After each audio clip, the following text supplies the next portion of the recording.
La revue patronale, c'est l'essentiel de l'actualité économique de la semaine écoulée. À la une de la semaine du 8 au 12 août 2022. Le Cameroun veut importer 651 000 tonnes de carburant au quatrième trimestre 2022. Ceci fait suite à l'avis de consultation que vient d'émettre le ministre de l'Eau et de l'Énergie pour la sélection de traders en vue de la livraison de produits pétroliers aux importateurs locaux au titre des mois d'octobre, de novembre et de décembre 2022.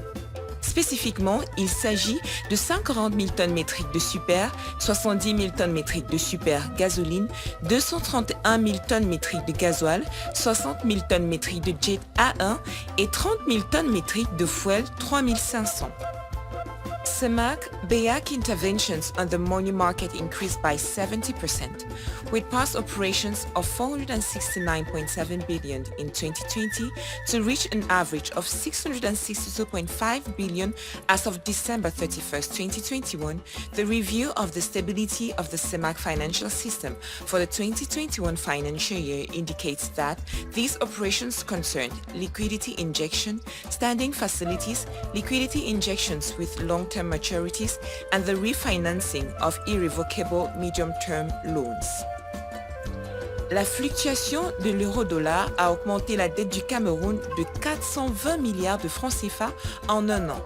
Selon les données de la Caisse autonome d'amortissement CAA, les récentes fluctuations entre l'euro et le dollar américain ont alourdi la dette du Cameroun de 420 milliards de francs CFA, soit une augmentation de 11,2% entre juin 2021 et juin 2022, avec une croissance moyenne mensuelle de 35 milliards de francs CFA sur la période à l'étude.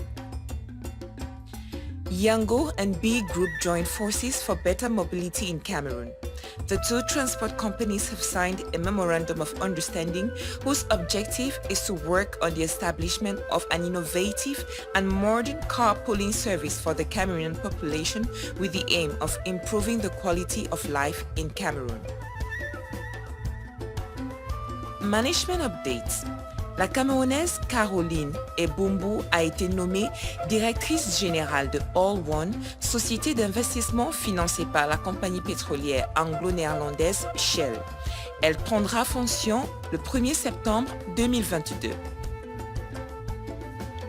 Gwendoline Abuno, CEO of EcoBank Cameroon and CEMAC cluster of the banking group, is the new president of the Professional Association of Credit Institutions in Cameroon, APECA. She takes the head of this structure, replacing Alphonse Nafak. The promoted will officially take office on August 18, 2022. Celestin Guéla-Simo now officially occupies the chair of Managing Director of Afriland First Bank. He replaces Alphonse Nafak. L'intégralité de l'information, c'est sur www.legicam.cm.